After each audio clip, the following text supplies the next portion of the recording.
have a brother that cook. Oh. I just don't know. I know they have it.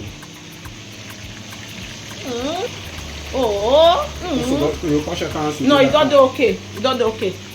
The someone that marry good husband. No one marry good husband though. The someone that marry the best husband. When we say working class husband go they toast. Now no they reply them. Wait till they solve. Wait till they solve. Wait till they zuzu. You don't filter the yam water come out. Look at my strong brother. I have a brother that will love. You not love me.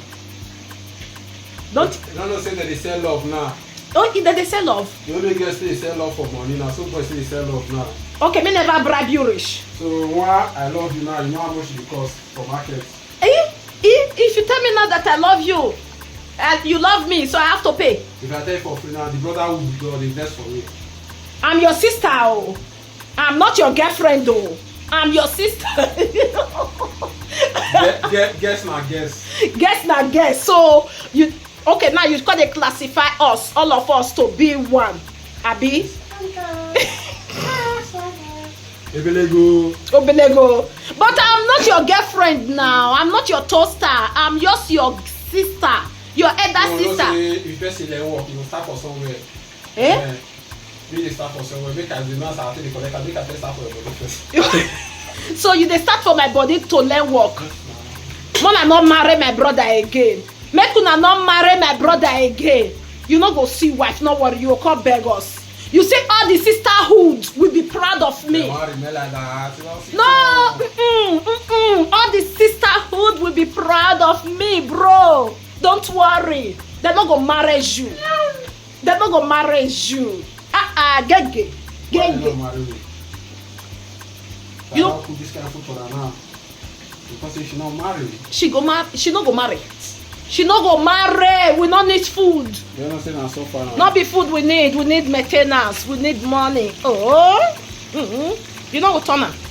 Never dry. You never dry. You still know say fish go need to dry. My phone. I know say you don't fit work for restaurants now. Not money in the restaurant. So I tell you, I know say mom see teach you well now. Family teach you well now. Mom see teach everybody how to cook and pussy. See I'm now gege. I go eat some fish. Yeah. But one fish now. Things all cost for Nigeria now.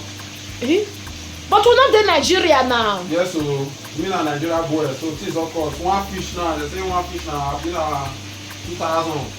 I've been on pass we said. Okay, now if you test one fish now. Only one fish like this for Nigeria for restaurant, you don't have more. But if me they cook, I'll give you meat before I cook. Let me be man.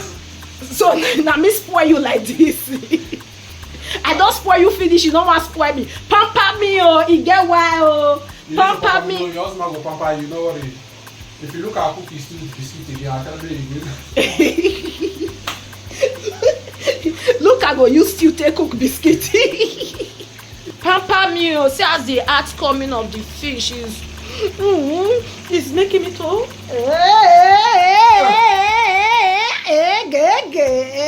see now so your wife go tell they touch you. Make sure you don't go draw this baby finish. She not go draw you, she just the soft they touch you like this. See you see as my hands tough. You see how